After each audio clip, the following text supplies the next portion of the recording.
गांव के किनारे एक पुराना बरगद का पेड़ था।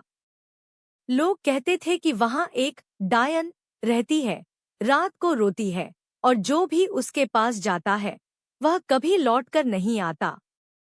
बच्चों को डराने के लिए माँ ने अक्सर यही कहानी सुनाती थी। उसी गांव में गोपाल नाम का एक गरीब किसान रहता था। उसकी छोटी बेटी राधा बहुत बीमार थी। गांव के वैद्य ने हाथ खड़े कर दिए थे।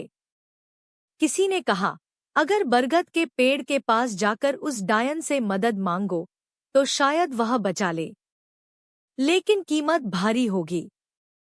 गोपाल के पास खोने को कुछ भी नहीं था सिवाय अपनी बेटी के।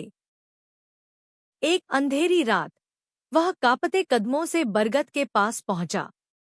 हवा सन्नाटे में सीटी बजा रही थी। अचानक एक धीमी रोने की आवाज सुनाई दी। कौन है? गोपाल ने डरते हुए पूछा। अंधेरे से एक स्त्री बाहर आई। उसके बाल बिखरे हुए थे, चेहरा पीला और आंखें गहरी उदासी से भरी हुई। वही थी डायन। लोग मुझे डायन कहते हैं, पर मैं भी कभी इंसान थी, उसने धीमी आवाज में कहा। गोपाल ने हाथ जोड़कर कहा, मेरी बेटी को बचा लो, मैं कुछ भी देने को तैयार हूं।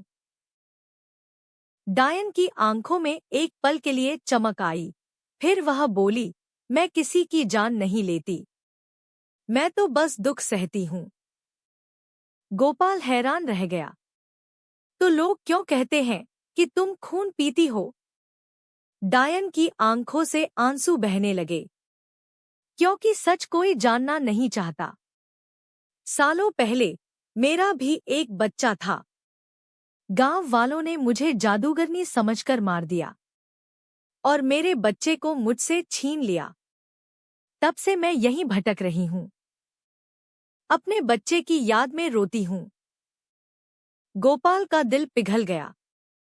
उसने धीरे से कहा, तुम मां हो, तुम किसी को नुकसान नहीं पहुंचा सकती। डायन ने पहली बार हल्की मुस्कान दी। तुम्हारी बेटी, मैं उसे ठीक कर सकती हूं, लेकिन उसके लिए तुम्हें डर नहीं, भरोसा लाना होगा। गोपाल ने बिना डरे उसकी आंखों में देखा। डायन ने अपने कांपते हाथों से एक जड़ी बूटी दी और कहा, इसे पानी में घोलकर पिला देना, सुबह तक वह ठीक हो जाएगी। गोपाल घर लौटा और वैसा ही किया। सुबह जब राधा उठी तो वह पूरी तरह स्वस्थ थी। उसकी हंसी पूरे घर में गूंज रही थी। गोपाल की आंखों में खुशी के आंसू थे। वह फिर से बरगद के पास गया, लेकिन इस बार वहां कोई नहीं था। न रोने की आवाज, न डायन, बस एक शांति थी, जैसे किसी को आखिरकार सुकून मिल गया हो।